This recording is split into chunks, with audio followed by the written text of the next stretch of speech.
ವೇದವಾಕ್ಯವನೆಲ್ಲ ಕನ್ನಡದಿ ಬೋಧಿಸುವ ಜನರ ವೇದ ಮಟ್ಟಿಗೆ ಬೆಳೆಸಿರುವ ಸಾಧು ನಿಜಗಳಿಗೆ ಮಣಿಯುವೆನು ಸಾಧು ನಿಜ ಗುಡಿಗೆ ಮಣಿಯುವೆನು ನಿಜವನ್ನರಿಸುವ ಶ್ರೀ ನಿಜ ಗುಡಿಯ ಗ್ರಂಥವನ್ನು ನಿಜವಾಗಿ ಬೇಡಿ ನಿಜದೋಳ್ಮನ ಮೊಳಗಿಸುವ ಸುಜನರಿಗೆ ನಿತ್ಯ ನಮಿಸುವೆನು ಸುಜನರಿಗೆ ನಿತ್ಯ ನಮಿಸುವೆನು ಬದ್ಧ ಜೀವರಿಗೆಲ್ಲ ಅದ್ವೈತ ಬೋಧಾದಿ ಶುದ್ಧರನ್ನಾಗಿ ಗೈದ ಶ್ರೀ ಜಯ ಸಿದ್ಧ ಸಿದ್ಧಾರೂಢರಿಗೆ ರತನಪ್ಪೆ ಸಿದ್ಧಾರೂಢರಿಗೆ ರತನಪ್ಪೆ ಬಾಳ ಬಲ ವೇದಾಂತಕ್ಕೆ ಸರಿ ಬಾಳ ಗರ್ಜನೆ ಕೇಳುವ ತನಕ ಬಾಳ ಕೂಗುತ್ತದೆ ಪರೇ ಶಾಸ್ತ್ರವೆಂಬುವ ನದಿಗಳು ಬಾಳ ಶಕ್ತಿಯ ಸುವ ಗರ್ಜನೆ ಬಾಳ ಕೇಳಿದ ಬಳಿಕ ಕೂಗವು ಬಾಳ ಕೇಳಲು ಬೇಕು ವೇದಾಂತೆಂಬ ಶಾಸ್ತ್ರವನ್ನು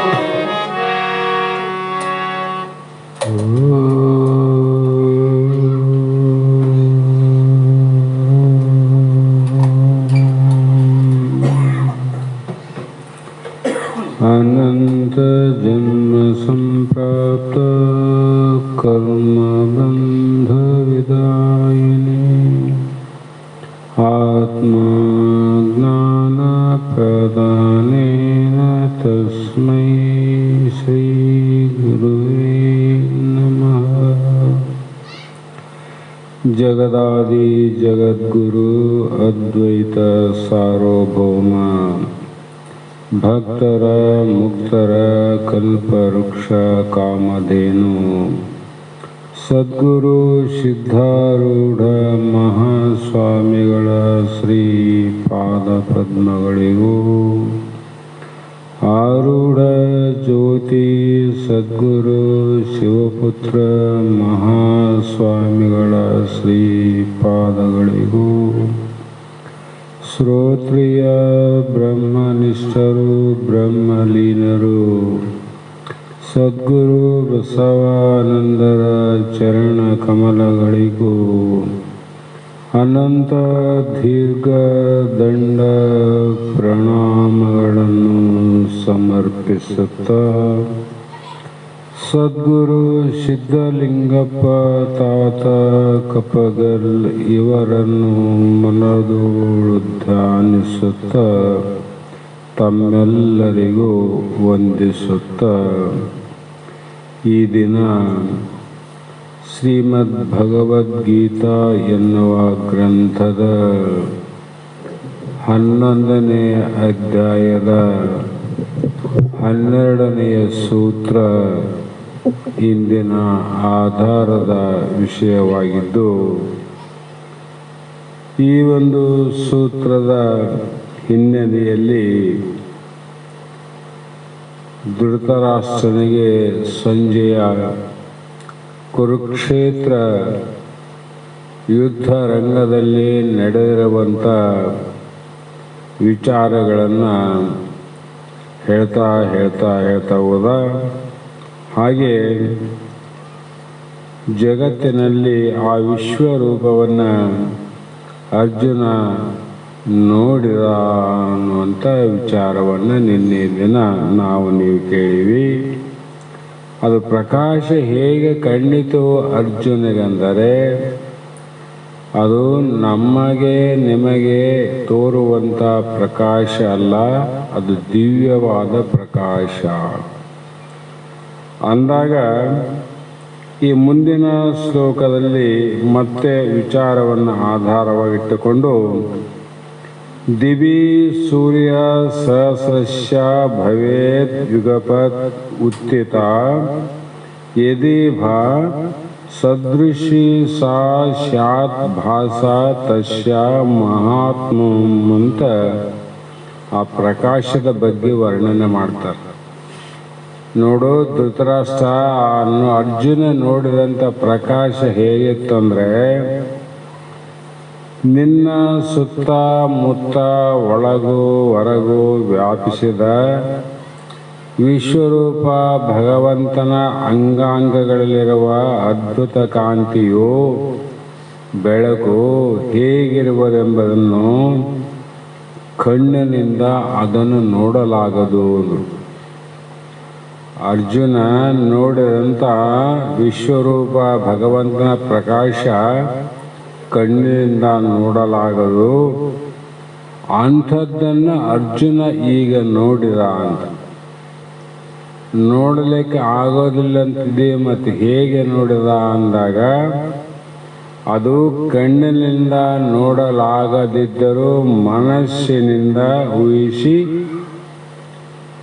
ಆ ಕಾಂತಿಯು ಯಾವುದಕ್ಕೆ ಸಮಾನವಾಗಿದೆ ಎಂದು ಯಾರೂ ಇಲ್ಲಿಯವರೆಗೂ ಹೇಳಲಾರರು, ಇಲ್ಲಿಯವರೆಗೂ ಹೇಳನೂ ಇಲ್ಲ.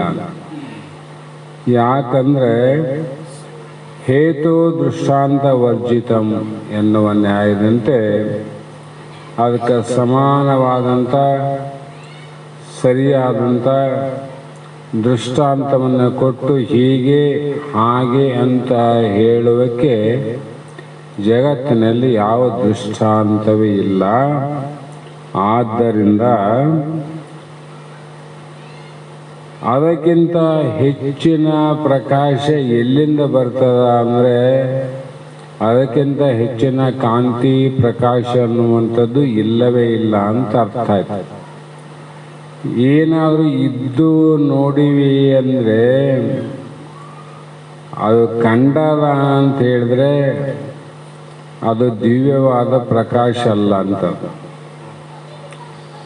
ಹಾಗಾಗಿ ತಸ್ ಭಾಷಾ ಸರ್ವವಿಧಂ ವಿಭಾತಿ ಅಂದರೆ ಈ ಎಲ್ಲವೂ ತೋರುತ್ತದೆ ಅಂದರೆ ಅದು ಆ ಪ್ರಕಾಶದಿಂದಲೇ ಬೆಳಗುತ್ತದೆ ಅಂತ ಅರ್ಥ.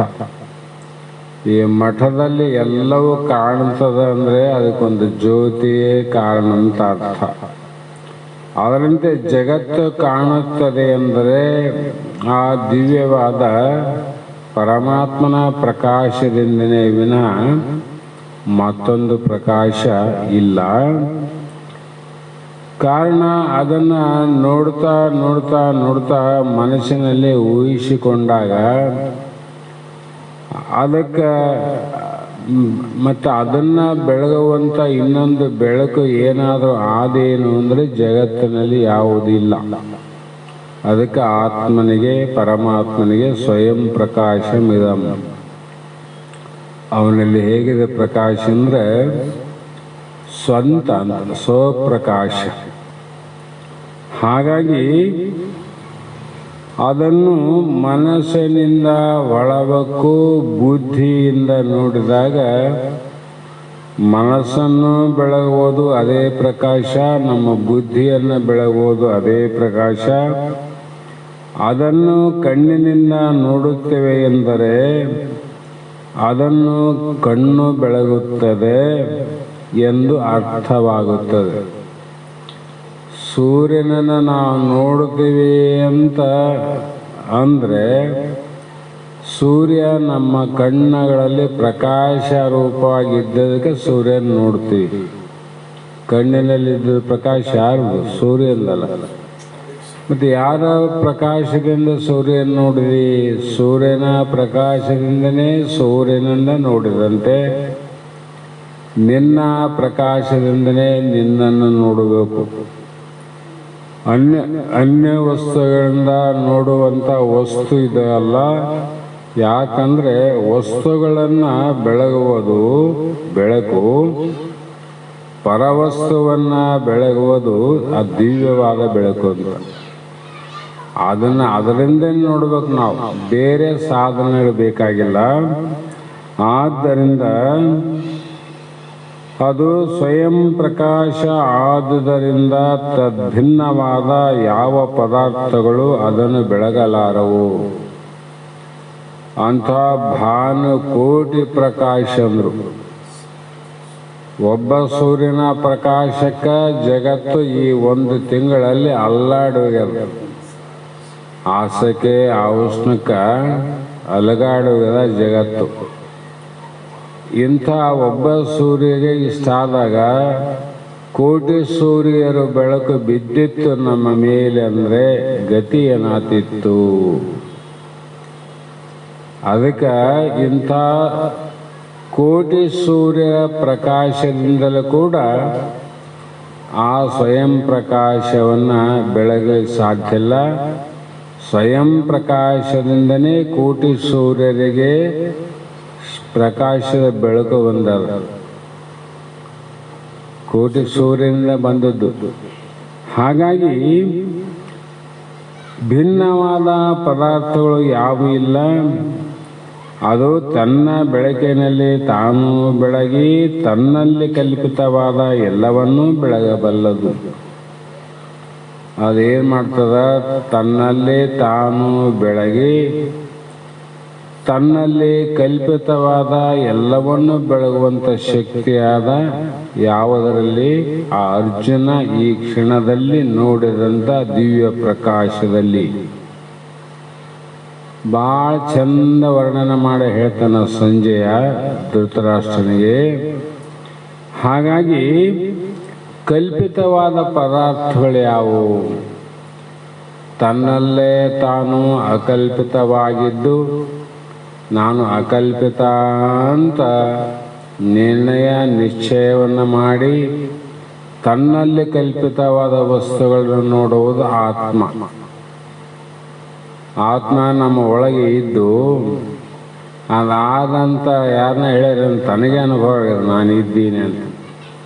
ತನ್ನಲ್ಲಿ ಕಲ್ಪಿತವಾದದ್ದು ದೇಹ ಅದಲ್ಲ. ಕಲ್ಪಿತವಾದ ದೇಹವನ್ನು ಬೆಳಗ್ತದಿಲ್ಲ ಅದು. ಆ ಬೆಳಕಿನಿಂದಲೇ ಆ ಜ್ಞಾನದಿಂದಲೇ ಇದು ಕಲ್ಪಿತ ಅದ, ಇದು ಜಡ ಅದ, ಇದು ದೃಶ್ಯ ಅದ, ಇದು ಪದಾರ್ಥ ಅದ, ಇದು ವಸ್ತು ಅದ, ಇದಕ್ಕೆ ಜನನ ಅದ, ಇದಕ್ಕೆ ಮರಣ ಅದ, ಇದಕ್ಕೆ ವಿಕಾರ ಆದಂತ ನಾವು ತಿಳ್ಕೊಂಡ್ವಿ. ಆ ಜ್ಞಾನನೇ ತಿಳಿದು ಹೇಳ್ತದೆ. ಆ ಜ್ಞಾನದಿಂದಲ್ಲ ನಾವು ಹೇಳ್ದೆ ಈಗ. ಹಾಗಾಗಿ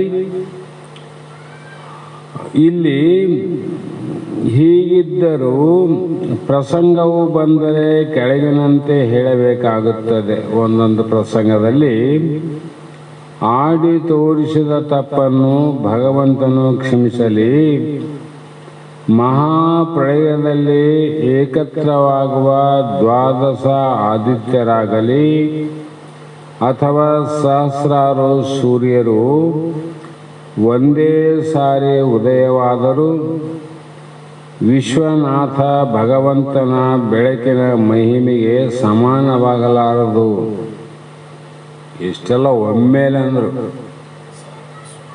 ಆದರೆ ಆ ಮಹಿಮೆ ಮಹಾಪುರುಷ ಅವನ ಜ್ಞಾನಕ್ಕೆ ಸಮಾನ ಆಗಲಾರದು.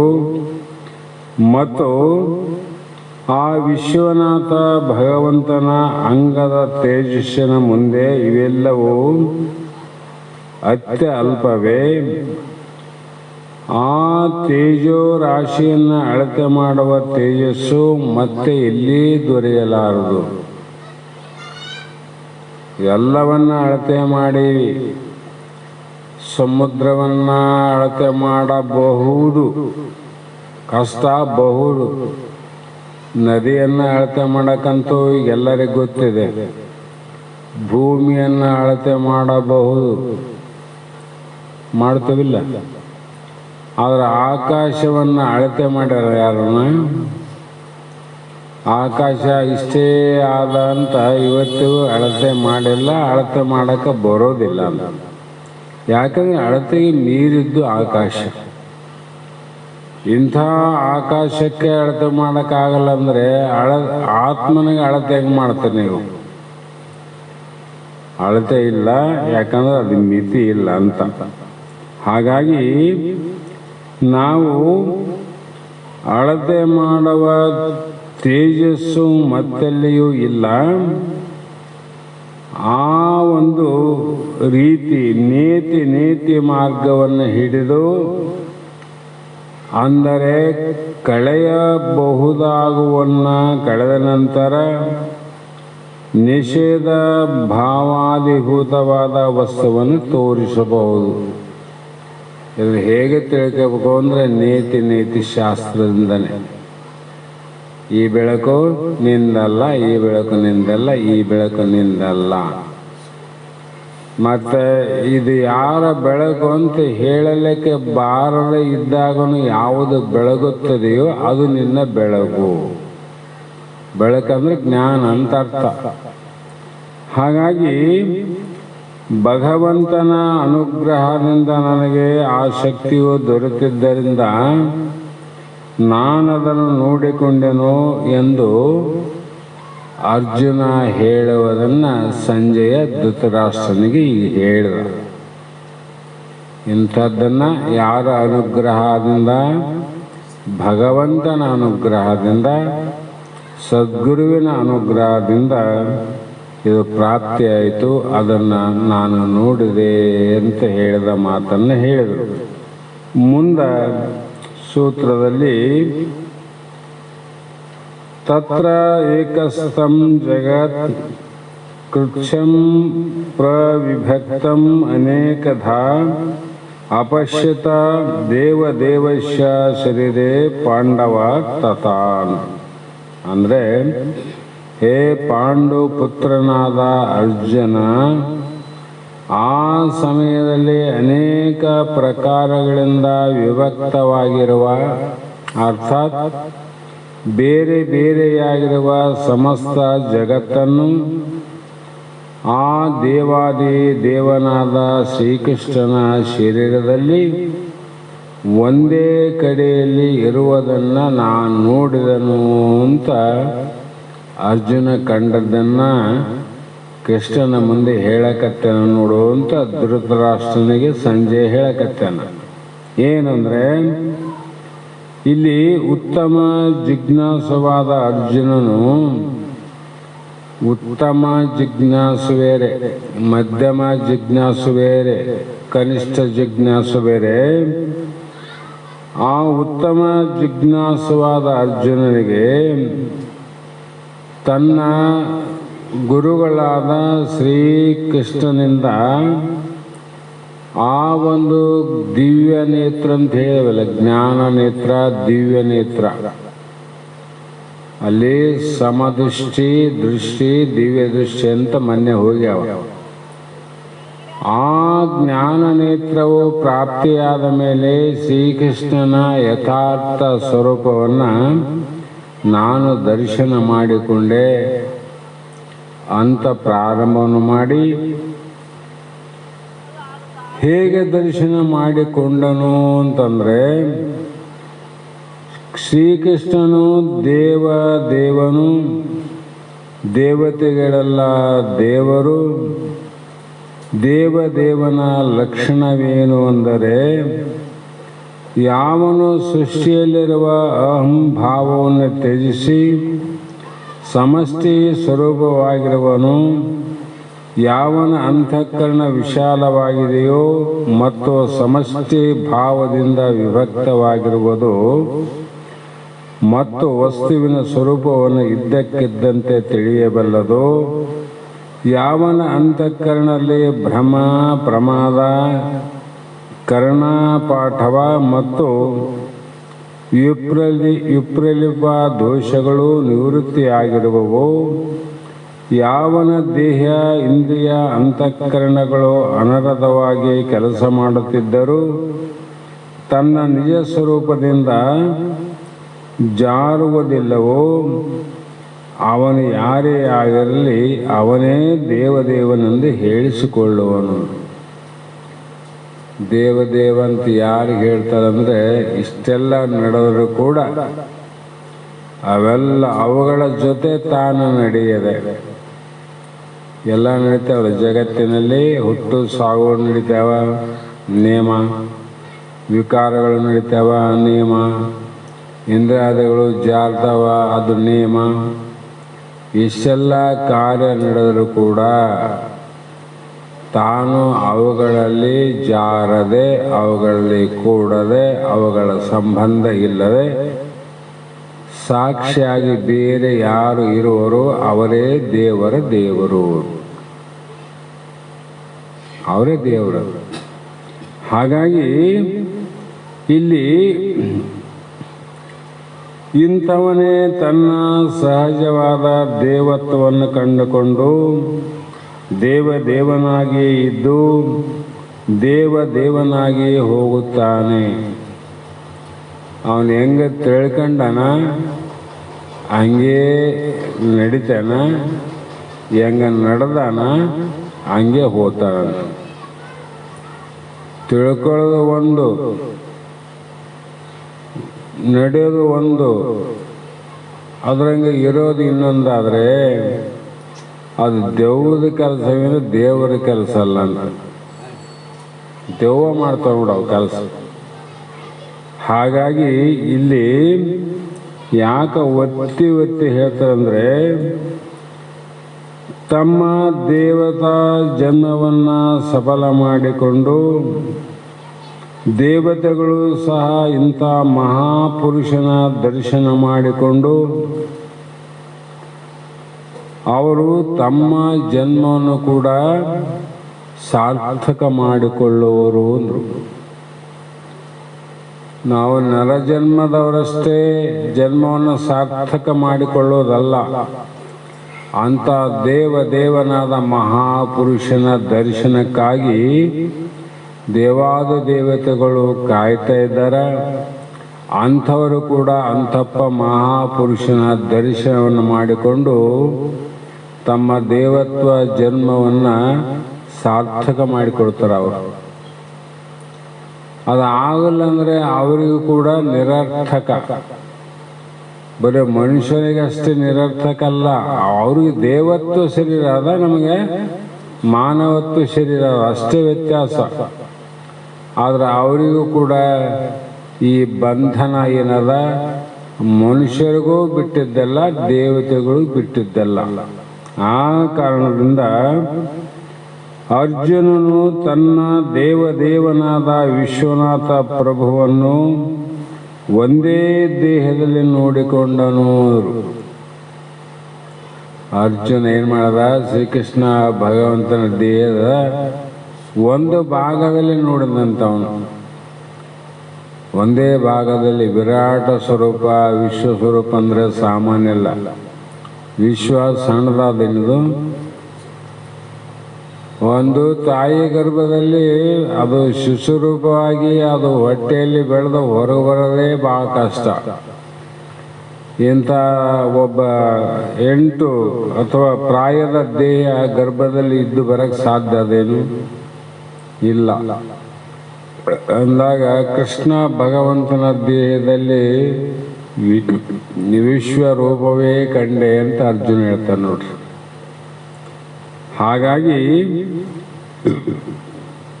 ಇದೇ ದಿವ್ಯ ದೃಷ್ಟಿಯ ಮಹತ್ವ. ಇದು ಎದರ ಮಹತ್ವ ಅಂದರೆ ದಿವ್ಯ ದೃಷ್ಟಿಯ ಮಹತ್ವ. ಹಾಗಾಗಿ ಇದರಂತೆ ಸದ್ಗುರು ಅನುಗ್ರಹವನ್ನು ಪಡೆದ ಆತ್ಮಜ್ಞಾನಿಯೂ ಸಹ ತನ್ನ ಒಂದೇ ದೇಹದಲ್ಲಿಯೇ ಸಕಲ ದೇವತೆಗಳನ್ನು ದೇವನಾದ ಪರಬ್ರಹ್ಮನನ್ನು ನೋಡುತ್ತಾನೆ. ಶಾಸ್ತ್ರ ಕೇಳಿದ ಮೇಲೆ ಗೊತ್ತಾಗೋದಿಲ್ಲ, ಅನುಭವಕ್ಕೆ ಬರದೇ ಇರಲಿ ಅರ್ಥಜ್ಞಾನ ಅಂತ ಆಗ್ಯದ. ನಮ್ಮ ದೇಹದಲ್ಲಿ ಎಲ್ಲ ಇಂದ್ರಿಯಾದಿಗಳ ಅಧಿದೇವತೆಗಳು ಬ್ರಹ್ಮ ವಿಷ್ಣು ರುದ್ರ ಅನ್ನುವಂಥ ಮಹಾನ್ ದೇವತೆಗಳು. ಆಮೇಲೆ ಸರ್ವ ಇಡೀ ಜಗತ್ತು ನನ್ನಲ್ಲಿ ಆದಂತೆ ಅರ್ಥಜ್ಞಾನ ಆಗ್ಯದಲ್ಲ, ಮತ್ತು ನಿನ್ನಲ್ಲಿ ಕಂಡವೋ ಇಲ್ಲ ನಿನಗೆ? ಕೃಷ್ಣನ ಕಂಡದ್ದು ಅರ್ಜುನಗ, ಅದು ಸತ್ಯ. ಈಗ ನಮಗೆ ಅರ್ಥಜ್ಞಾನ ಆಗೋದಿಲ್ಲ. ನನ್ನಲ್ಲೇ ಇದು ಬ್ರಹ್ಮಾಂಡ ಪಿಂಡಾಂಡ ರೂಪವಾಗಿ ನನ್ನಲ್ಲೇ ಆದಂಥ ದೃಢ ಆಗ್ಯದ. ಹೌದು, ಹಾಗಾಗಿ ಇಲ್ಲಿ ಕೂಡ ಮನುಷ್ಯರು, ಋಷಿಗಳು, ಮುನಿಗಳು, ಪಶುಗಳು, ಪಕ್ಷಿಗಳು, ಕೀಟ ಪರ್ಣಂಗಾದಿಗಳು, ವನ ವನಸ್ಪತಿ ಮೊದಲಾದವುಗಳು, ಪರ್ವತ ನದಿಗಳು ಎಂದು ಬೇರೆ ಬೇರೆ ಕಂಡು ಬರುತ್ತಿದ್ದರೂ ಜ್ಞಾನ ನೇತ್ರ ಲಭ್ಯವಾದ ಜ್ಞಾನಿಯ ದೃಷ್ಟಿಯಲ್ಲಿ ಹೀಗೆ ಅನೇಕತ್ವವಿಲ್ಲ, ಅನೇಕತ್ವದಲ್ಲಿ ಏಕತ್ವ ನೋಡ್ತಾನೆ ನೋಡ್ರಿ. ಅನೇಕದಲ್ಲಿ ಏಕ, ಅನೇಕ ಮನೆಗಳಾವ, ಏಕವಾದದ್ದು ಬೈಲಾದ, ಅನೇಕ ದೇಹಗಳಾವ, ಕೀಟ ಪತಂಗ ಪಕ್ಷಿ ಕುಲ ಅನಂತ 84 ಲಕ್ಷ ಇವೆಲ್ಲ ಅನೇಕ ಅವಿಲ್ರಿ, ಅವು ಒಂದೇ ಅಲ್ಲ. ಆದರೆ ಅನೇಕತ್ವದಲ್ಲಿ ಏಕತ್ವಾದ ಅದು ಆತ್ಮ ಅಥವಾ ಜೀವಾತ್ಮ. ಎಲ್ಲ ಪ್ರಾಣಿಗಳಲ್ಲಿ ಜೀವ ಅದಲ್ರಿ, ಆ ಜೀವಾತ್ಮನಿಗೆ ಅನೇಕತ್ವ ಇಲ್ಲ, ದೇಹಕ್ಕೆ ಅನೇಕತ್ವ ಅದ. ಜೀವಾತ್ಮನಿಗೆ ಪ್ರಾಣಕ್ಕೆ ಅನೇಕತ್ವ ಇಲ್ಲ. ಎಲ್ಲ ದೇಹದಲ್ಲಿ ಉಸಿರಾಡೋ ಪ್ರಾಣ ಬೇರೆ ಬೇರೆ ಅದೇನದು. ಪ್ರಾಣವೇ ಒಂದೇ ಆದಂದಾಗ ಅದು ಮಹಾಪ್ರಾಣ ಅನೇಕರಕ್ಕೆ ಸಾಧ್ಯ ಇಲ್ಲ. ಜ್ಞಾನ ಆದಾಗ ತಿಳ್ಕೊಂತಾರೆ ಜ್ಞಾನಿ, ಇಲ್ಲಿ ಬೇರೆ ಏನಿಲ್ಲಲ್ಲ, ಬೇರೆ ಏನದ, ಎಲ್ಲವೂ ನನ್ನಲ್ಲಿ ಇದೆ ಅಂತ. ಹೀಗೆ ಅವೆಲ್ಲವೂ ತೋರಿದ ವಸ್ತುಗಳು, ಪದಾರ್ಥಗಳೆಲ್ಲವೂ ಭಗವಂತನ ಸ್ವರೂಪ ಅಂತ ನೋಡ್ತಾರೆ. ಹೊರಗೆ ಬಂದಾಗ ಜಗತ್ತನ್ನು ನೋಡಿದಾಗ ಅದು ಭಗವಂತನ ಸ್ವರೂಪ ಅಂತಲೇ ನೋಡ್ತಾರೆ. ವಿನ ಭಗವಂತನ ರೂಪವೇ ಅಂತ ನೋಡ್ತಾರೆ. ವಿನ ರೂಪ ಅಂದ್ರೆ ಅವರು ಸ್ವರೂಪ ಬೇರೆ, ರೂಪ ಬೇರೆ. ರೂಪ ಅಂದರೆ ನಾಮರೂಪ, ಸ್ವರೂಪ ಅಂದರೆ ಅಸ್ಥಿಭಾತಿ ಪ್ರಿಯ ರೂಪ. ಅದನ್ನು ನೋಡಿ ಸರ್ವ ಇಂದ್ರಿಯಗಳ ಮುಖದಿಂದ ಚೇತನವೇ ಹೊರಬೀಳುತ್ತದೆ. ಅದಕ್ಕೆ ಜ್ಞಾನಿ ದೇವ ಸರ್ವಮಿತಿ ಅಂದರು. ಇದು ಜಗತ್ತಿಂಗದ ದೇವ ಅಂದರೆ ಆತ್ಮ ಸ್ವರೂಪನೇ ಆದ, ಪರಮಾತ್ಮ ಸ್ವರೂಪನೇ ಆದ. ಹಾಗಾಗಿ ವಿಶ್ವನಾಥನು ಬೇರೆಯಲ್ಲ, ನಾನು ಬೇರೆಯಲ್ಲ. ಚರ್ಮ ಚಕ್ಷುವಿಗೆ ಯಾವುದು ವಿಶ್ವವಾಗಿ ತೋರುತ್ತಿತ್ತೋ ಅದೇ ಜ್ಞಾನ ಚಕ್ಷುವ ದೃಷ್ಟಿಯಲ್ಲಿ ವಿಶ್ವೇಶ್ವರನಾಗಿ ತೋರ್ತಾನೆ ನೋಡ್ರಿ. ಈ ಅಜ್ಞಾನ ದೃಷ್ಟಿಗೆ ಜಗತ್ತಾಗಿ ಏನು ತೋರ್ತಲ್ಲ ಅದೇ ಜ್ಞಾನ ದೃಷ್ಟಿಗೆ ಪರಬ್ರಹ್ಮ ಆಗಿ ತೋರ್ತದೆ. ಅದೇ ಬೇರೆ ಅಲ್ಲ. ಯಾಕ ಈಗ ಆಗ್ತದಂದ್ರೆ ಅಲ್ಲಿ ದೇವ ಸರ್ವಮಿತಿ ಅರ್ಥಾತ್ ತಸ್ಯ ಭಾಷಾ ಸರ್ವವಿಧಂ ವಿಭಾತಿ ಅರ್ಥಾತ್ ವಿಶ್ವರೂಪಂ ತತ್ತು ಸಂಭೂಯ ಭವತ್ಯೇಕಮೇವ ಅಂದರೆ ಸಂಪೂರ್ಣ ವಿಶ್ವವೆಲ್ಲ ಸೇರಿ ಒಂದೇ ಎಂದು ಹೇಳಿದೆ. ಸಂಪೂರ್ಣ ಅಂದರೆ ಈ ಜಗತ್ತೆಲ್ಲವೂ ಹೇಗಿದೆ ಅಂದರೆ ಅದು ವಿಶ್ವೇಶ್ವರನ ಸ್ವರೂಪ, ಅಂದರೆ ಭಗವಂತನ ಸ್ವರೂಪ, ಪರಮಾತ್ಮನ ಸ್ವರೂಪ, ಆತ್ಮ ಸ್ವರೂಪನೇ ಆದ. ಹೀಗೆ ಅದನ್ನು ನೋಡಬೇಕಾಗಿದರೆ ಜ್ಞಾನ ಚಕ್ಷುವಿಗೆ ಬ್ರಹ್ಮ ಸ್ವರೂಪ, ಅಜ್ಞಾನಿಗಳ ಕಣ್ಣಿಗೆ ಜಗತ್ ಸ್ವರೂಪ ಕಾಣುತ್ತದೆ. ಜಗತ್ತಿನ ಸ್ವರೂಪದಲ್ಲಿ ಅನೇಕತ್ವಾದ, ಬ್ರಹ್ಮ ಸ್ವರೂಪದಲ್ಲಿ ಏಕತ್ವಾದ. ಆದಿಲ್ಲ ಅನೇಕತ್ವ ಎಲ್ಲಿ ಅದ ಅಲ್ಲಿ ದ್ವೈತ ಅದ, ದ್ವೈತ ಇದ್ದಲ್ಲಿ ಭೇದ ಅದ, ಭೇದ ಇದ್ದಲ್ಲಿ ಭಯ ಅದ, ಭಯ ನಿವೃತ್ತಿಯ ಮಾಡಿಕೊಳ್ಳೋಕೆ ಪ್ರಯತ್ನ ಅವ. ಎಲ್ಲಿ ಪ್ರಯತ್ನ ಅದ ಅಲ್ಲಿ ಕರ್ಮಗಳವ, ಎಲ್ಲಿ ಕರ್ಮ ಅದ ಅಲ್ಲಿ ಪಾಪ ಪುಣ್ಯ ಅವ, ಎಲ್ಲಿ ಪಾಪ ಪುಣ್ಯ ಅದ ಅಲ್ಲಿ ಜನ್ಮ ಅವ. ನೋಡ್ರಿ, ಇಲ್ಲಿ ಬರ್ಬೇಕು ಮತ್ತೆ ನಾವು.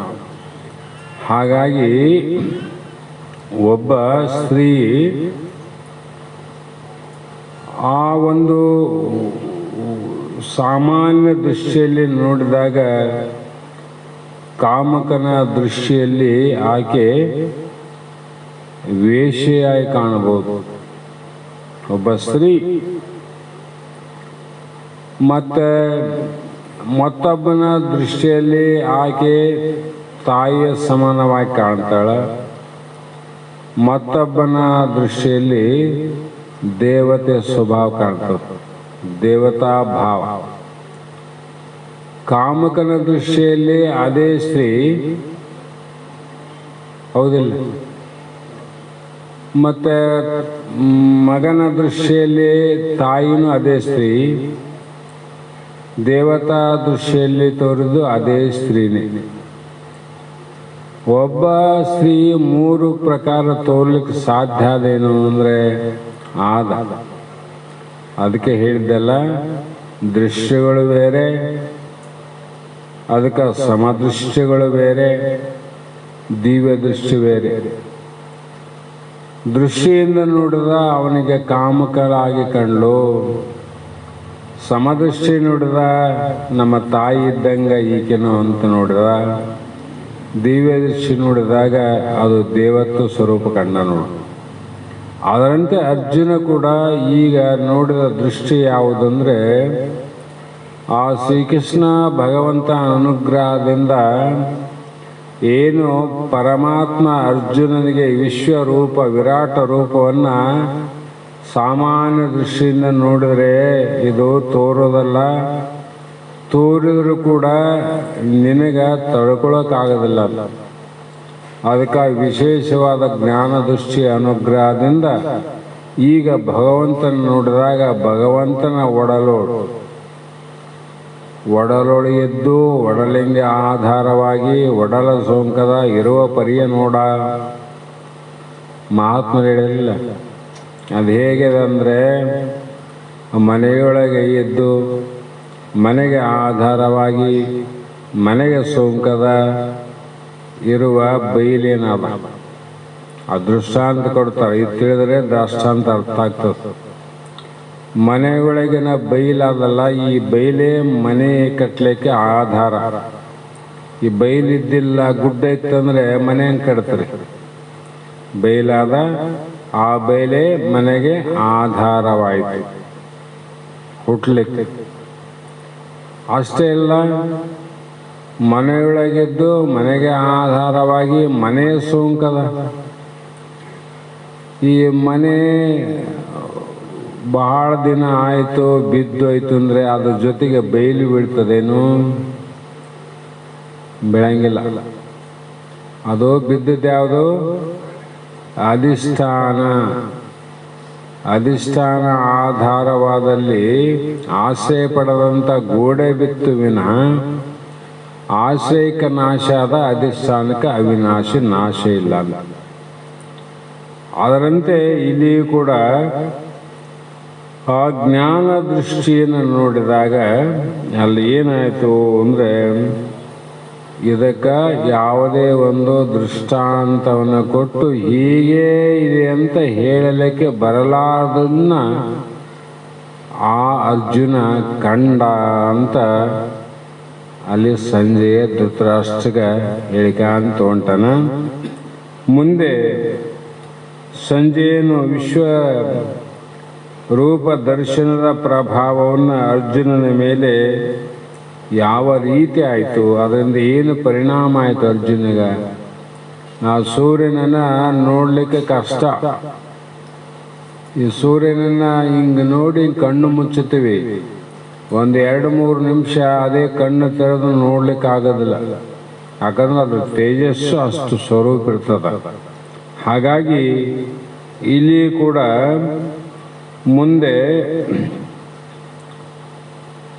ತಥಾ ಸಹ ವಿಸ್ಮಯಾವಿಷ್ಟ ಹೃಷ್ಟರೋಮ ಧನಂಜಯ ಪ್ರಣಮ್ ಶಿರಸ ದೇವಂ ಕೃತ ಅಂಜಲಿ ಅಭಾವತ್ತು ಅಂತ ಈ 14ನೇ ಶ್ಲೋಕದಲ್ಲಿ.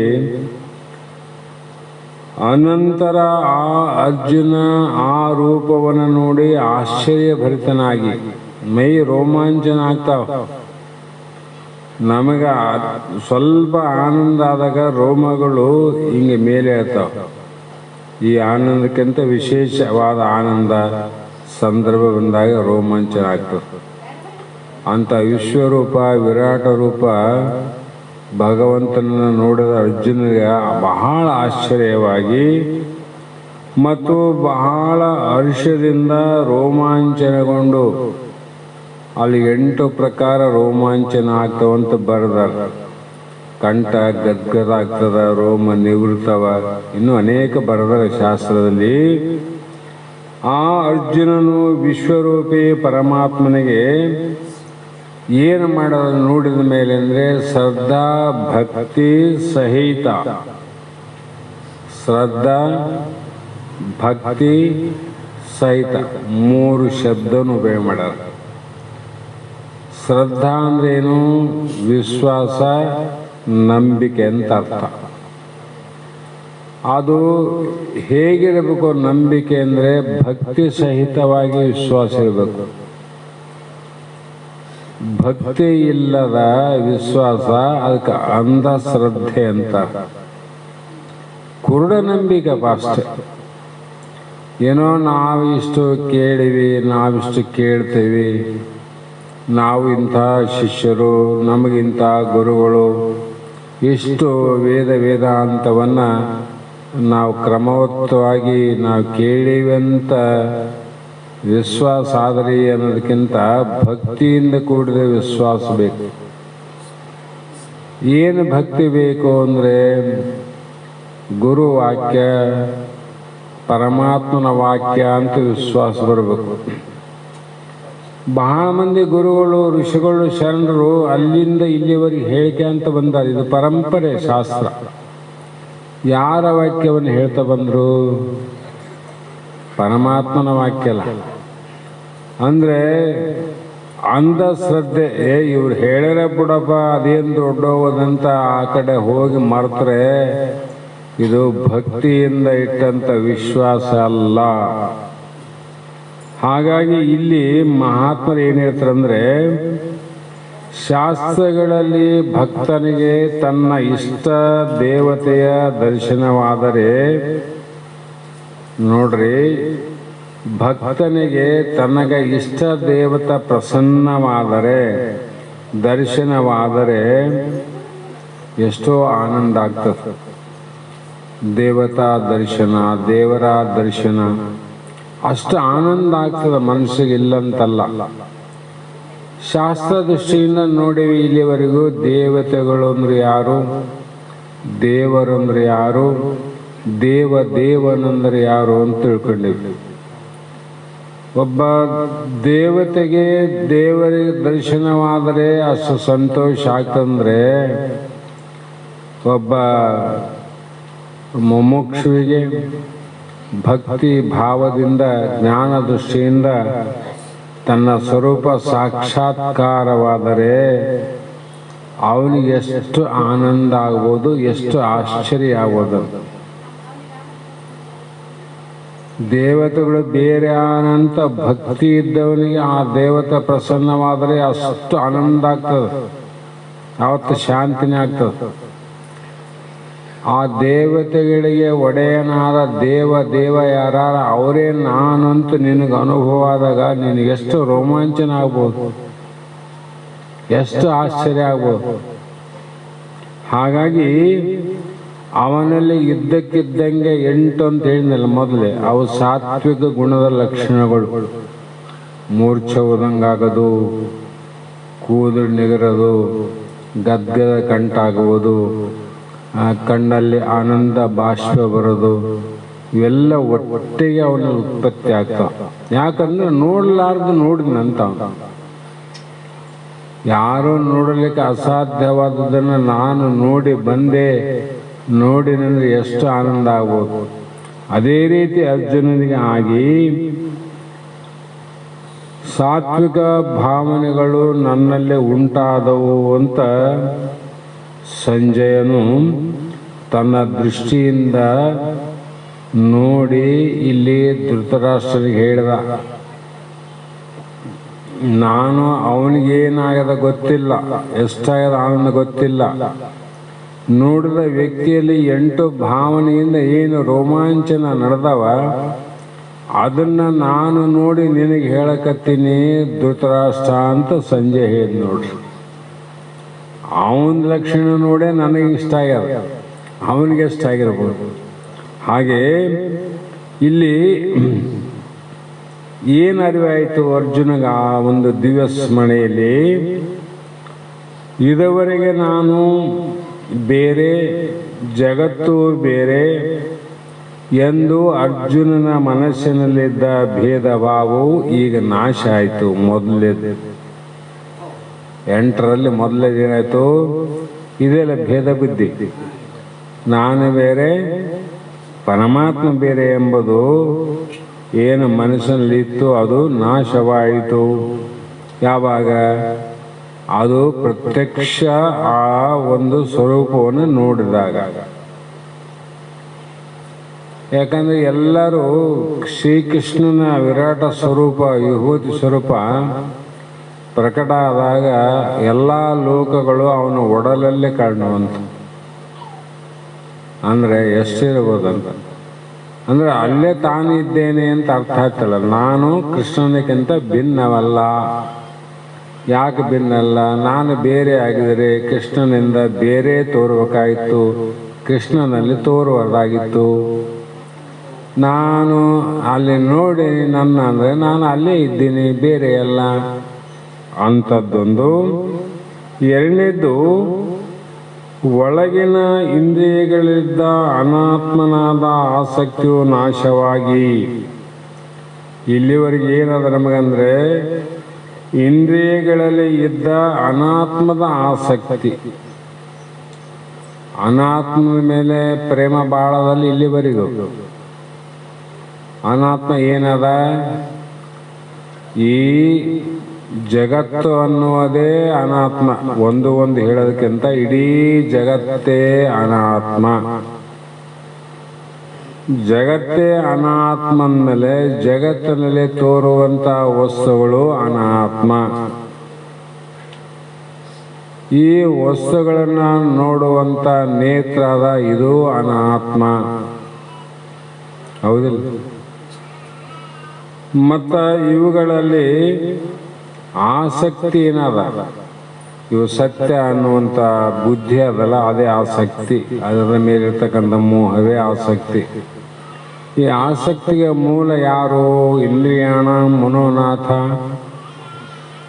ಮನಸ್ಸು ಕೂಡ ಅನಾತ್ಮನೋ ಆತ್ಮ? ಅನಾತ್ಮ. ಇಲ್ಲಿ ಆಸಕ್ತಿ ಉಂಟಾದಾಗ ಪ್ರಚೋದನೆ ಮಾಡಿದ ಬುದ್ಧಿ ಅದಲ್ಲ, ಹೋಗು ನೋಡು, ಒಂದು ಕೈ ಸಾಧ್ಯ ಆಗ್ತದ, ಅದರ ಸುಖ ಅದ, ನೀನು ಮಾಡಿದ್ದೆಲ್ಲ, ನೀನು ನಿಶ್ಚಯ ಮಾಡಿದ್ದು, ಸಂಕಲ್ಪ ಮಾಡಿದ್ದು ಸತ್ಯ ಅದ ಅಂತ ನಮ್ಮನ್ನು ನಿಶ್ಚಯ ಮಾಡೋದು ಯಾವ್ದ? ಬುದ್ಧಿ ಅದ. ಬುದ್ಧಿ ಕೂಡ ಅನಾತ್ಮ ಅದಿಲ್ಲ ಅಂದಾಗ ಈ ಅನಾತ್ಮವಾದ ಬುದ್ಧಿಯ ಮೇಲೆ ಮನಸ್ಸು, ಚಿತ್ತ, ಇಂದ್ರಿಯಾದಿಗಳಕ್ಕಿಂತ ಇಡೀ ದೇಹವಂತ. ದೇಹನೇ ಅನಾತ್ಮ ಆದಮೇಲೆ ಇದರ ಬೆಳೆದವು ಕೂಡ ಅನಾತ್ಮ ಅಂತ. ಭೂಮಿ ಅನಾತ್ಮ ಅಂದರೆ ಭೂಮಿಯಲ್ಲಿ ಬೆಳೆದವೆಲ್ಲ ಅನಾತ್ಮ ಅಲ್ಲ, ದೇಹವೇ ಅನಾತ್ಮ ಅಂತ. ಈಗ ನನಗೆ ಆಸಕ್ತಿಯು ನಾಶವಾಗಿ ಶಿಖನಕ ಪರ್ಯಂತರ ಶರೀರವೆಲ್ಲವೂ ನನಗೆ ರೋಮಾಂಚನವಾಯಿತು ಅಂತ ಹೇಳ್ತಾನೆ. ಪಾದದಿಂದ ತಲೆವರೆಗೂ ಒಂದು ಕಡೆ ಎಲ್ಲ ಕಂಪನ ಆಗ್ತದೆ. ಕಂಪನ ಅಂದ್ರೆ ಅಲಗಾಡ್ದಂಗೆ ಆಗ್ತದೆ. ಎಲ್ಲಿ ಪಾದದಿಂದ ತಲೆಯವರೆಗೂ ಶರೀರವೆಲ್ಲ ರೋಮಾಂಚನವಾಯಿತು. ಮೂರನೇದ್ದೇನೆಂದರೆ, ಮಳೆ ಸುರಿದ ಮೇಲೆ ಪರ್ವತದ ಭಾಗವೆಲ್ಲವೂ ಕೋಮಲವಾದ ತೃಣಾಂಕುರಗಳಿಂದ ಆಚ್ಛಾದವಾದಂತೆ ಅವನ ಶರೀರವು ರೋಮಾಂಚನದಿಂದ ಆಚ್ಛಾದನವಾಯಿತು. ಮಳೆ ಆಯಿತು ಅಂದಾಗ ಪರ್ವತ ಅಂತಿರ್ತಾವ, ಆ ಭಾಗವೆಲ್ಲವೂ ಒಣಗಿದ ಹುಲ್ಲು, ಕಡ್ಡಿ, ಬಳ್ಳಿ, ಮರಗಳಿಂದ ಅವು ಅಲಂಕೃತವಾಗಿ ಮುಚ್ಚಿದಂಗೆ ಕಾಣ್ತದಿಲ್ಲ. ಪರ್ವತದ ಏನಾವ? ಕಲ್ಲುಗಳಾವ. ಕಲ್ಲಂದ್ರೆ ಜಡ. ಚೇತನವಾದಂಥ ಹುಲ್ಲು ಕಡ್ಡಿ ಇದರಿಂದ ತುಂಬಿ ಆಚ್ಛಾದನ ಆಯ್ತಲ್ಲ, ಅದರಂತೆ ನನಗೂ ಕೂಡ ಇಲ್ಲಿ ರೋಮಾಂಚನದಿಂದ ಆಚ್ಛಾದನ ಆಯಿತು. ನನ್ನಲ್ಲಿ ನೋಡಿದಾಗ ಜಡವಾದ ಶರೀರದಲ್ಲಿ ಚೇತನವಾದ ನೋಡ್ರಿ. ಆ ಒಂದು ಪರ್ವತವನ್ನು ನೋಡಿದಾಗ ಹೆಂಗ ರೋಮಾಂಚನ ಆಯಿತು, ಈಗ ನನ್ನ ಶರೀರವನ್ನು ನೋಡಿದಾಗ ನನಗೂ ಅಷ್ಟೇ ರೋಮಾಂಚನ ಆಗ್ಯದ. ಚಂದ್ರಕಿರಣ ಸ್ಪರ್ಶದಿಂದ ಚಂದ್ರಕಾಂತಮಣಿಯು ಸ್ರವಿಸುವಂತೆ ಅವನ ಶರೀರವೆಲ್ಲ ಬೆವರು ಹನಿಗಳು ಸ್ರವಿಸಿದವು. ಚಂದ್ರಕಿರಣ ಸ್ಪರ್ಶದಿಂದ ಚಂದ್ರಕಾಂತಮಣಿಯು, ಭೂಮಿ ಮೇಲೆ ಚಂದ್ರಕಾಂತಮಣಿ ಅಂತಿರ್ತದೆ. ಅದು ನೋಡಲಿಕ್ಕೆ ಕಲ್ಲಿದ್ದಂಗೆ ಇರ್ತದೆ. ಚಂದ್ರ ಇಲ್ಲೇನ ಆಕಾಶದಲ್ಲಿ, ಅವನ ತಂಪು ಈ ಕಲ್ಲಿನಲ್ಲಿ ತಂಪು ಏನದ ಅದು ಕೂಡ ಆ ಕಲ್ಲಿನಲ್ಲಿ ಕಾಣ್ತದೆ ನೋಡ್ರಿ. ಅದು ಇರೋದಲ್ಲಿ ಇದು ಇರೋದಲ್ಲಿ. ಅದರಂತೆ ಅವನ ಶರೀರವೆಲ್ಲ ಆ ಕಲ್ಲಿನಲ್ಲಿ ಬೆವರಿನ ಹನಿಗಳು ಬಂದವಲ್ಲ, ತಂಪಾದ ಹನಿಗಳು. ಬೇರೆ ಕಲ್ಲಲ್ಲಿ ಬರಂಗಿಲ್ಲ, ಅದು ಒಂದೇ ಕಲ್ಲು. ಅದಕ್ಕೆ ಆಯ್ಕೆ ಮಾಡಿ ಶೋಧನೆ ಮಾಡಿ ಶಾಸ್ತ್ರಗಳಲ್ಲಿ ಅನುಭವಕ್ಕೆ ಬರಲಿಕ್ಕೆ ಪ್ರಯೋಗವನ್ನು ಮಾಡೇ ಬರೆದರೆ ವಿನ ಸುಳ್ಳು ಅಂತ ನಾವೆಂದೂ ತಿಳ್ಕೋಬಾರ್ದು. ಅವರು ಪ್ರಯೋಗ ಮಾಡ್ಯಾರ. ಅದರಂತೆ ನನ್ನ ಶರೀರದಲ್ಲಿ ಏನಾಯಿತು, ಬೆವರಿನ ಹನಿಗಳು ತೋರ್ಲಿಕ್ಕತ್ತಿದ್ವು. ಮೈಯೆಲ್ಲ ನೀರು ಸೋಡ್ತಾವಲ್ಲ, ಎಲ್ಲಿಂದ ಬಂದವು? ಮೇಲಿಂದ ಬಂದವಲ್ಲ. ಯಾವಾಗಲೂ ಬರ್ತಾವೇನು? ಈ ಬೇಸಿಗೆ ದಿನದಲ್ಲಿ ಇದು ಬರೋದು ಬೇರೆ, ಇಲ್ಲಿ ಆನಂದ ಆದಾಗ ಬರೋದು ಬೇರೆ. ಹಾಗಾಗಿ ಕಮಲದಲ್ಲಿ ಬಂಧಿತವಾದ ದುಂಬಿಯು ಅಲುಗಾಡಿದಾಗ ಕಮಲದ ದಂಟು ನೀರಿನ ಮೇಲೆ ತೂಗಾಡಿದಂತೆ ಅಂತಃಕರಣದಲ್ಲಿ ಸುಖದ ಅಲೆಗಳು ಎದ್ದುದರಿಂದ ಹೊರಗಿನ ಶರೀರವೆಲ್ಲವೂ ಗಡಗಡನೆ ನಡುಗುತ್ತಿಯದು. ಶರೀರ ನಡೆದಂಗೆ ಆಗ್ತದ. ಯಾರಿಗೆ ಆತ್ಮಜ್ಞಾನಿಗಳಿಗೆ ತನ್ನ ಸ್ವರೂಪ ಸಾಕ್ಷಾತ್ಕಾರ ಕಂಡಾಗ ಅವನಲ್ಲಿ ಕಾಣುವಂಥ ತೋರುವಂಥ ವಿಚಿತ್ರವಾದ ಲಕ್ಷಣಗಳು. ಹೇಗೆ ಕಮಲದಲ್ಲಿ ಬಂಧಿತವಾದ ದುಂಬಿ, ಆ ದುಂಬಿ ಏನು ಮಾಡ್ತದ, ಕಮಲದ ವಾಸನೆಯನ್ನ ಹೀರೋದಕ್ಕೋಸ್ಕರ ಬಂದು ಅದರಲ್ಲಿ ಬಂಧಿ ಆಗ್ತದೆ. ಅದು ಹೊರಗಡೆ ಬರಬೇಕಂತ ಒದ್ದಾಡುವಾಗ ಅದು ಹೂವು ಅಲಗಾಡ್ತದಿಲ್ಲ ಒದ್ದಾಡುವಾಗ. ಆ ಹುಳ ಒದ್ದಾಡೋದ್ರಿಂದ ಗಿಡ ಕೂಡ ಅಲಗಾಡ್ತದೆ ನೋಡ್ರಿ. ಹೌದಾ ಇಲ್ಲ? ಅದು ಹುಳ ಒದ್ದಾಡೋದು ದುಂಬಿ, ಅಲಗಾಡೋದು ಮರ. ಅದರಂತೆ ಇಲ್ಲಿ ಕೂಡ ಹೇಗೆ ಆಗಿದಂದ್ರೆ ಅಂತಃಕರಣದಲ್ಲಿ ಸುಖದ ಅಲೆಗಳು ಎದ್ದುದರಿಂದ ಒಳಗೆ ಬಂದ ಸುಖ. ಈಗ ಒಳಗ ಸುಖ ಅದು ಅಲಗಾಡಿದ್ರೆ ಇವನ ಶರೀರ ಅಲಗಾಡ್ದಂಗೆ ಆಗ್ತದೆ. ಸುಖ ಅಲಗಾಡಿದ್ರೆ ಶರೀರ ಅಲಗಾಡ್ತದ. ಇದಕ್ಕೆ ವಿರುದ್ಧವಾದ ವಿಚಾರ ಏನು ಮಾಡಬೇಕು? ದುಃಖದ ಅಲೆಗಳಿದ್ದಾಗ ಕೂಡ ಶರೀರ ಅಲಗಾಡ್ತದೆ.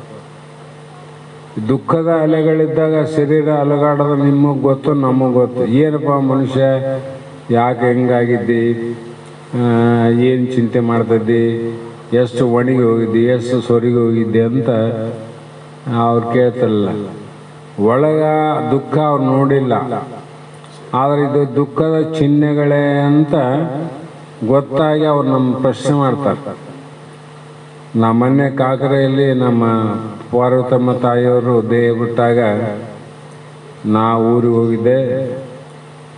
ಅಲ್ಲಿ ಕೊನೆ ಕ್ಷಣದಲ್ಲಿ ಒಂದು ಮಂಗಲವನ್ನು ಮಾಡಿ ಭಾಳಷ್ಟು ಜನ ಬಂಧು ಬಳಗ, ಅದು ಕೂಡ ಎಲ್ಲ ನಮ್ಮ ಸಂಬಂಧಿಕರ ಬಂಧು ಬಳಗನ, ಅದು ಬೇರೆ ಏನಲ್ಲ. ಅದರಲ್ಲಿ ನಾನು ಎಷ್ಟೋ ಜನರ ಬಹಳ 40 ವರ್ಷದಿಂದ ನೋಡಿದವು ನಾನು. ಈಗ ಬಹಳ ಜನ ಪರಿಚಯ ಇಲ್ಲ. ಅಲ್ಲಿ ಬಂದಂಥ ಪುರುಷರು ಮತ್ತು ಹೆಣ್ಮಕ್ಳು ನನಗೆ ಭಾಳ ಪರಿಚಯ ಏನಿಲ್ಲ. ಕೆಲವು ಮಂದಿ ಮಾತಾಡ್ಸಿದ್ರೆ ನಮಸ್ಕಾರಮಂತ ಹೇಳಿ ನೀವು ಯಾರು ಅಂತ ಹೆಂಗೆ ಕೇಳ್ಬೇಕು ಅವ್ರಿಗೆ. ಅದರಲ್ಲಿ ಒಬ್ಬ ಹೆಣ್ಮಗಳು ಬಂದು ಅಲ್ಲಿ ಇದ್ರ ತನ ಸ್ಮಶಾನ ತನ ಯಾಕೆ ಬರ್ತಪ್ಪ ನೀನು ಇಲ್ಲೇ ಕೊಡು, ನಾವು ಹೋಗಿ ಬರ್ತೀವಿ, ಹಿಂಗೆ ಹೋಗೋಣ ಅಂದರು. ನಮ್ಮ ರವಿ ಏನಂದ ಇಲ್ಲೇ ಕಾರ್ ಅದೆಲ್ಲ ಕುಡ್ಕಕ್ಕ ಅಲ್ಲಿ ಹೋಗಿ ಬರೋಣ ಅಂದ. ಅಷ್ಟರೊಳಗೆ ಒಬ್ಬ ಹೆಣ್ಮಗಳು ಬಂದು ಏನಪ್ಪ ಹೆಂಗಾಗಿದ್ದಿಲ್ಲ ಅಂತ ಕೇಳಿದ್ರು. ನಾನು ಯಾರು ಅಂತ ನಮ್ಮವ್ರಿದ್ರೆ ಮಾತಾಡ್ತಾರೆ ಅವರು, ಆದರೆ ಅವ್ರು ಯಾರಂತ ನನಗೆ ಪಕ್ಕ ಇಲ್ಲ.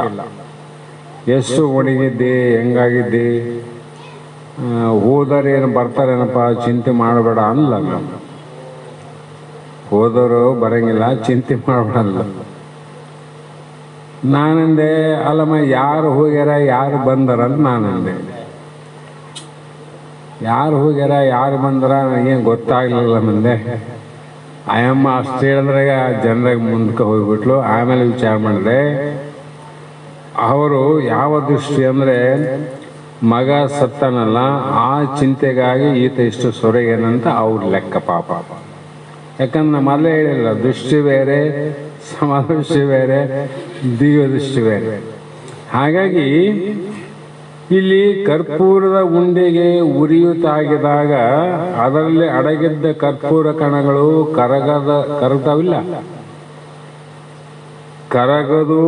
ಕರಗುವಂತೆ ಅವನ ಕಣ್ಣುಗಳಿಂದ ಅಶ್ರುಗಳು ಪಳಪಳನೆ ಬೀಳ ಹತ್ತಿದವು.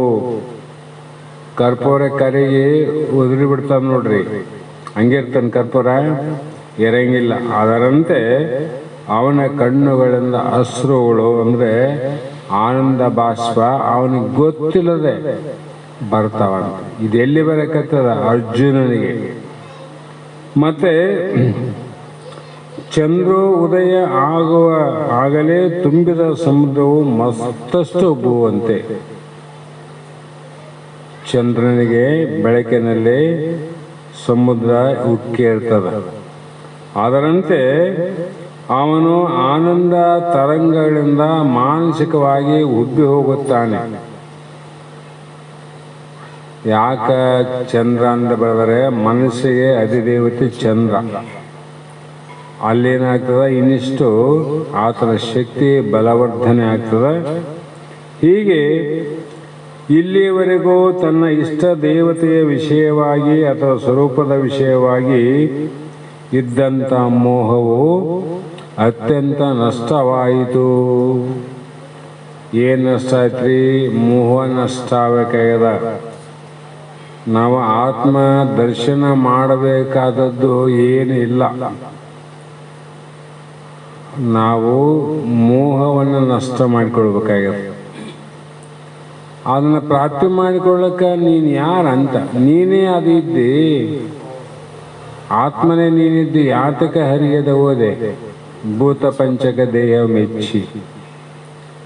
ಮಹಾತ್ಮ ಹೇಳಿದಂಗ ಆತ್ಮ ನಾನೇ ಇದ್ದು ಈ ಪಂಚಭೂತದ ದೇಹವನ್ನು ಮೆಚ್ಚಿ ಅದರ ಮೇಲೆ ಪ್ರೀತಿಯನ್ನ ಪ್ರೇಮವನ್ನ ಇಟ್ಟೀವಿ. ಅದನ್ನ ನಷ್ಟ ಮಾಡಿಕೊಂಡ್ರೆ ಸಾಕು, ನೀನು ಆತ್ಮಸ್ವರೂಪನಿದ್ದಿ, ಪರಮಾತ್ಮನೇ ಇದ್ದಿ ಅಂತ ಅರ್ಥ. ಹಾಗಾಗಿ ಈ ರೀತಿ ತಾನೇ ತಾನಾದ ಅರ್ಜುನ, ಏನಾದ ಅರ್ಜುನ? ಜೀವ ಬೇರೆ, ನಾನು ಬೇರೆ, ಜಗತ್ತು ಬೇರೆ, ಶಿವ ಬೇರೆ ಅಂತ ತಿಳ್ಕೊಂಡಿದ್ದ. ಜಗತ್ತು ಬೇರೆಲ್ಲ, ಜಗದೀಶನು ಬೇರೆಲ್ಲ, ನಾನು ಬೇರೆ ಅಲ್ಲ ಅಂದಾಗ ಅಲ್ಲಿ ಏನು ಕಂಡ ಅಂದರೆ ವಿಶ್ವರೂಪವನ್ನೇ ನೋಡಿದ. ವಿಶ್ವರೂಪವನ್ನೇ ನೋಡಿದ. ಸಹಜವಾಗಿ ಪ್ರವಾಸಕ್ಕೆ ಹೋಗುತ್ತೇವೆ, ಕಾಶಿ ರಾಮೇಶ್ವರ ಎಲ್ಲಿಯಾದರೂ. ಅಲ್ಲಿ ಇರತಕ್ಕಂಥ ಅದ್ಭುತವಾದ ದೇವಾಲಯಗಳನ್ನು, ಅಲ್ಲಿ ವ್ಯವಸ್ಥೆಗಳನ್ನು ನೋಡಿದ್ರೆ ಪ್ರತಿಯೊಬ್ಬರು ಆಶ್ಚರ್ಯ ಆಗ್ತದೆ. ಸುಮಾರು 10 ಎಕರೆ, 12 ಎಕರೆ, 6 ಎಕರೆ, ಮತ್ತು ಆ ಗೋಪುರಗಳನ್ನು ಮೇಲೆ ನೋಡಿದರೆ ತಲೆ ಮೇಲೆ ರುಮಾಲು ಕೆಳಗೆ ಉಳ್ಬೇಕು, ಹಿಂಗೆ ನೋಡೋಕೆ ಪೂರ್ತಿ, ಅವಾಗ ಮೇಲೆ ಶಿಖರ ಕಾಣ್ತವೆ. ಅಲ್ಲಿ ಎಷ್ಟು ದೇವತೆಗಳು ಅಂದರೆ ಲೆಕ್ಕಿಲ್ಲದಷ್ಟು ದೇವತೆಗಳು. ಒಂದೇ ದೇವಸ್ಥಾನದಲ್ಲಿ ಲೆಕ್ಕ ಇಲ್ಲದಷ್ಟು ದೇವತೆಗಳು.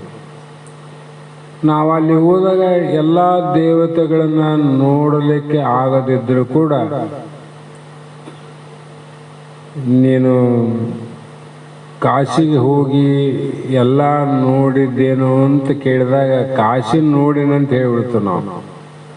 ಅದು ಎಷ್ಟು ನೋಡಿವಿ ಎಷ್ಟು ಬಿಟ್ಟು, ಆದ್ರೆ ಕಾಶಿ ನೋಡಿವಿ, ರಾಮೇಶ್ವರ ನೋಡಿವಿ ಅಂತ ಹೇಳ್ತೀವಿಲ್ಲ. ಅಂದ್ರೆ ಅರ್ಥ ಆಯ್ತು ನಾವು ವಿಶ್ವನಾಥನನ್ನು ನೋಡಿದಾಗ ಎಲ್ಲರನ್ನ ನೋಡಿದಂಗೆ ಅಂತ.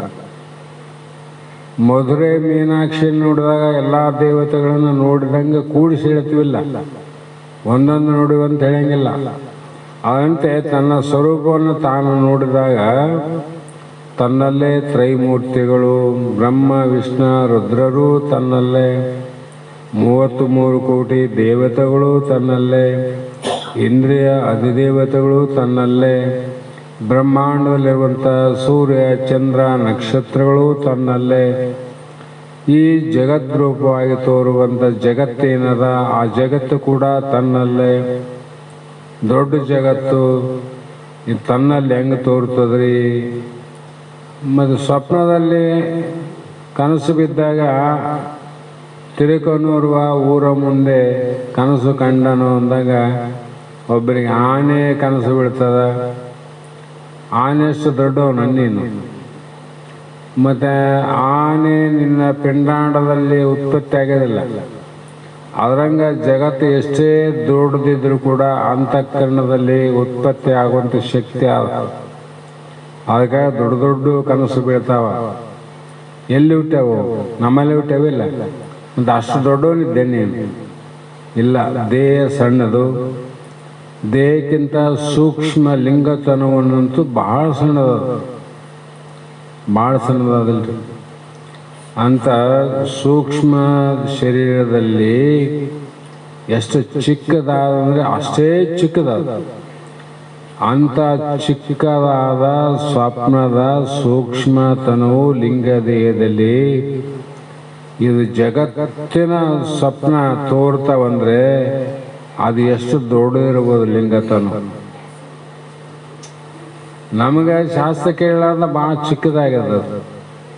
ಹಾಗಾಗಿ ಇಲ್ಲಿ ಅನೇಕ ವಿಚಾರಗಳನ್ನು ಹೇಳ್ತಾ ಬಂದರು. ಮತ್ತೆ ಮುಂದಿನ 15ನೇ ಶ್ಲೋಕದಲ್ಲಿ ಪಶ್ಯಾಮಿ ದೇವಾಂತವ ದೇವ ದೇಹೇ ಸರ್ವಾಂತತ ಭೂತ ವಿಶೇಷ ಸಂಘಾನ್ ಬ್ರಹ್ಮಾಣಂ ಈಶಂ ಕಮಲಾಸನಸ್ಥಂ ಋಷಿಂಚ ಸರ್ವಾನ್ ಉರಗಾನ್ ಚ ದಿವ್ಯಾನ್ ಅಂತ ಈ 15ನೇ ಶ್ಲೋಕದಲ್ಲಿ ಈ ವಿಶ್ವರೂಪವನ್ನು ನೋಡಿ ತಾನೇ ತಾನಾದ ಅರ್ಜುನನು ತನ್ನ ದೇವನಿಗೆ ತಲೆಬಾಗಿ ಏನು ಮಾಡಿದ ಅಂದರೆ ನಮಸ್ಕರಿಸಿ ಏನು ಮಾಡೋದ ಅಲ್ಲಿ ಸಾಷ್ಟಾಂಗ ಶರಣೆಂಬುದಲ್ಲದೆ ಪರತೇನುಂಡು ಅಂತ ಮೈತ್ರಾದೇವಿ ಮೊದಲಕ್ಕೆ ಎತ್ತಿಬಿಟ್ಲಾಗಿ. ನಾನು ಕೇಳಿದ ಪ್ರಶ್ನೆಗಳಿಗೆ ಎಲ್ಲ ಉತ್ತರವನ್ನು ಹೇಳುವಂಥ ಸಾಮರ್ಥ್ಯ, ನನ್ನ ಅತ್ಯಂತ ದುಃಖವನ್ನು ಕಳೆದು ಪರಮಾನಂದ ಪ್ರಾಪ್ತಿಯನ್ನು ಮಾಡುವಂಥ ಶಕ್ತಿ ಸಾಮರ್ಥ್ಯ ನಿನಗುಂಟು ಅಂತ ನಿನಗೆ ಶರಣಾಗಿನಿ. ಸುಜನ ಶಿರೋಮಣಿ ಶಿಷ್ಯ ಅಂತ ಅಲ್ಲಿ ಹೇಳಿದರು, ಇಲ್ಲಿ ಋಷಿಗಳಿಗೆ ಕೊಂಡಾಡಿದ್ರು. ಇಷ್ಟು ಆದಮೇಲೆ ನಾನು ನಿನಗೇನು ಕೊಡಬಲ್ಲೆ ಅಂದರೆ ನೀನು ಕೊಟ್ಟಂಥ ಉನ್ನತವಾದ ಶ್ರೇಷ್ಠವಾದ ಆತ್ಮ ಸಾಕ್ಷಾತ್ಕಾರದ ಜ್ಞಾನಕ್ಕಿಂತ ಹೆಚ್ಚಿಂದು ಜಗತ್ತಿನಲ್ಲಿ ಕೊಡುವಂಥ ವಸ್ತು ಜಗತ್ತಿನಲ್ಲಿ ಇಲ್ಲ ಅಂದಾಗ ನೀನು ಕೊಟ್ಟ ಜ್ಞಾನಕ್ಕೆ ನಾನು ಏನಾದರೂ ಕೊಟ್ಟರೆ ನಾ ಕೊಡುವಂಥ ವಸ್ತುವಿಗೆ ಅಪಮಾನ ವಿನಃ ಅದಕ್ಕೆ ಮರ್ಯಾದೆ ಇಲ್ಲ, ಗೌರವವಿಲ್ಲ. ದೊಡ್ಡವರಿಗೆ ಸಣ್ಣದು ಕೊಡ್ತಾರೆ ಅಂದರೆ ನಾವಿಲ್ಲಿ ವಿಚಾರ ಮಾಡ್ತೀವಲ್ಲ, ನಮ್ಮಲ್ಲಿ ಭಾಳ ಮಂದಿ ಸಣ್ಣವ್ರ ಮದುವೆಗೆ ಮುಯ್ಯ ಬರ್ಸೋದು ಬೇರೆ, ದೊಡ್ಡವ್ರಿಗೆ ಮುಯ್ಯ ಬರ್ಸೋದು ಬೇರೆ. ದೊಡ್ಡವರಪ್ಪ ಅವ್ರಿಗೆ 100 ರೂಪಾಯಿ ಹಂಗೆ 500 ಬರ್ಸೋಮಂತೀವಿ, ಹೌದಲ್ಲ? ಅದರಂಗೆ ನಾನು ನಿನಗೇನು ಕೊಡಬಲ್ಲೆ, ಅದಕ್ಕಾಗಿ ಶರಣೆಂಬುದಲ್ಲದೆ ಪೆರತೆ ಏನುಂಟು, ನನಗೆ ನಮಸ್ಕಾರವನ್ನು ಮಾಡಬಲ್ಲೆ, ಅದಕ್ಕಿಂತ ಹೆಚ್ಚಿಂದೇನಾದ ಕೊಡಕ್ನಲ್ಲಿ.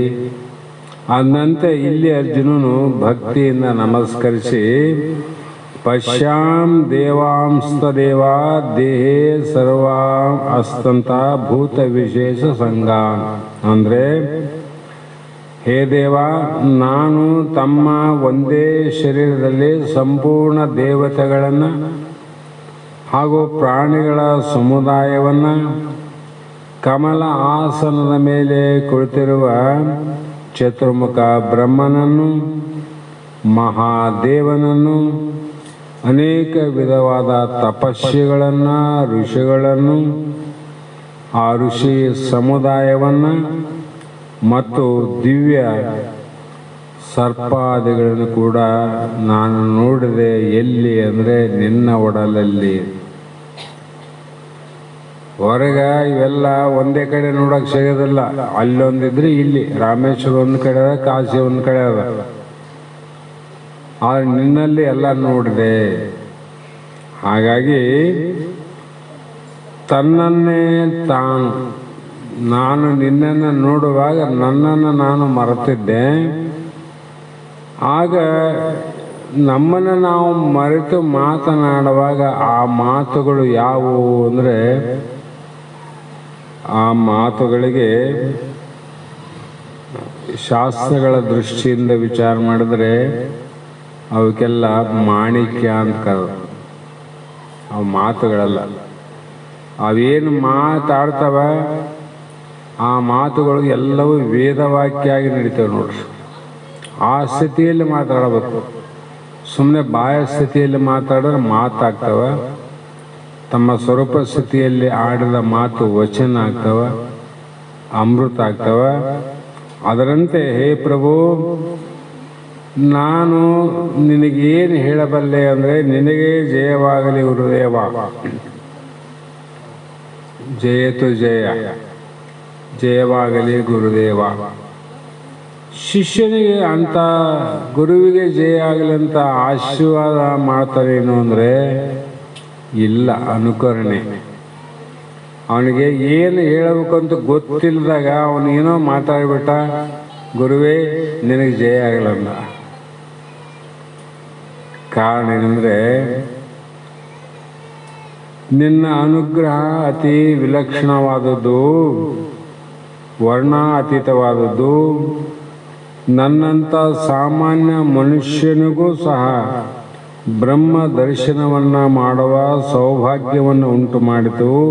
ಮಹಾನುಭಾವನೆ, ನಿನ್ನ ಪ್ರಸಾದ ರೂಪವಾದ ವಿಶ್ವರೂಪ ದರ್ಶನದಿಂದ ನಾನು ಆನಂದ ಸಮುದ್ರದಲ್ಲಿ ಮುಳುಗಿನಿ. ನಿನಗೆ ಜಯ ಆಗಲ್ಲಂತ ಯಾಕೆ ಹೇಳಿದೆ ಅಂದರೆ, ತಾಯಿ ಆರೋಗ್ಯವಾಗಿದ್ದರೆ ಮಗುವಿಗೆ ಅನುಕೂಲ ಅಂಥೇಳಿ ಮಗು ನಮ್ಮ ತಾಯಿ ಆರಾಮಿಲ್ಲ ಅಂತ ದೇವ್ರನ್ನ ಬಿಡಿಕೆಂತಾನ. ಯಾಕೆ? ಆಕೆ ಆರಾಮಿದ್ರೆ ನಿನಗೇನು? ಆಕೆ ಆರಾಮಿದ್ರೆ ಅವನಿಗೆ ಲಾಭ ಅದ. ಅದಂತೆ ಭಗವಂತ ಸದ್ಗುರುನಾಥ ಪರಮಾತ್ಮ, ನೀನು ಸದಾಕಾಲ ಹಿಂಗೆ ಇದ್ರೆ ನಿನ್ನಿಂದ ಜಗತ್ತಿಗೆ ಸೌಭಾಗ್ಯ ಅದ, ಲಾಭ ಅದ ಅನ್ನೋ ವಿಚಾರದಿಂದ ಇಲ್ಲಿ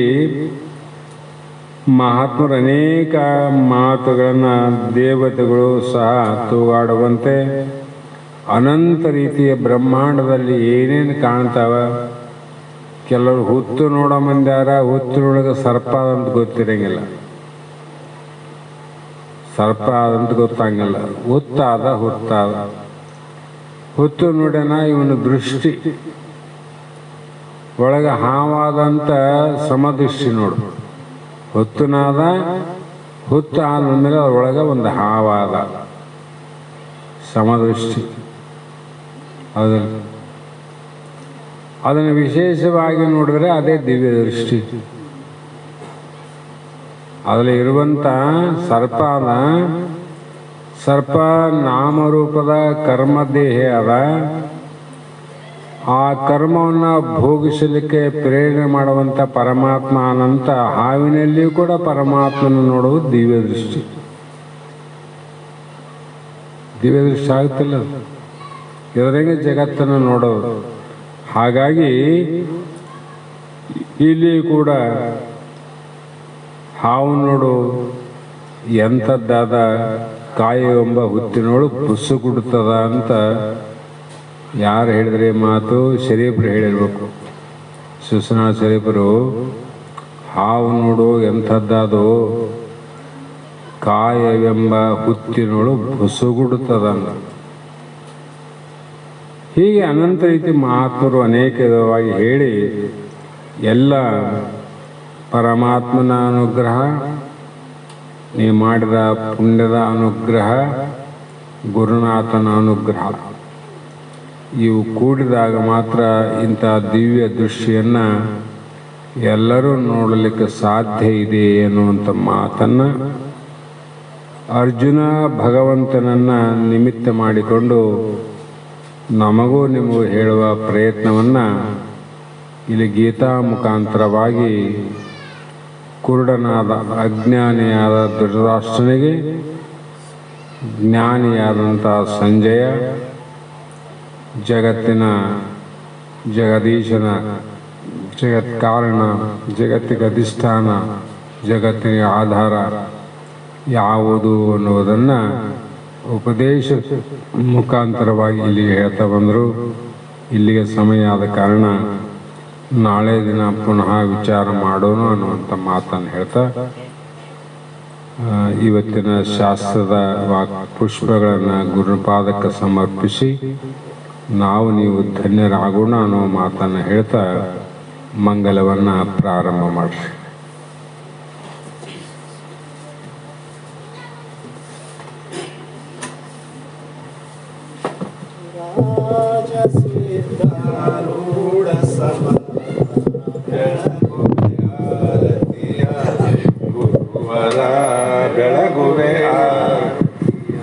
ಗುರುರಾಜ ಸಿದ್ಧಾರೂಢ ಸಮರ್ಥ ಬೆಳಗುವೆ ಆರತಿಯ, ಗುರುವರ ಬೆಳಗುವೆ ಆರತಿಯ.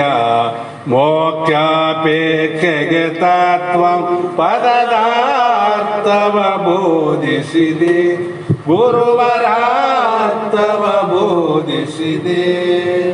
ಮೋಕ್ಷವಾಹನ ಶಂಕರ ನಾಮ ಉಚಾರವ ಮಾಡಿಸಿದೆ, ಗುರುವರ ಉಚಾರವ ಮಾಡಿಸಿದೆ. ಶ್ಯಾಮಧಾಮ ಶ್ರೀ ರಾಮ ಅಭಿನ್ನ ಶಂಕರ ನೀರುವೆ, ಗುರುವರ ಶಂಕರ ನೀರುವೆ.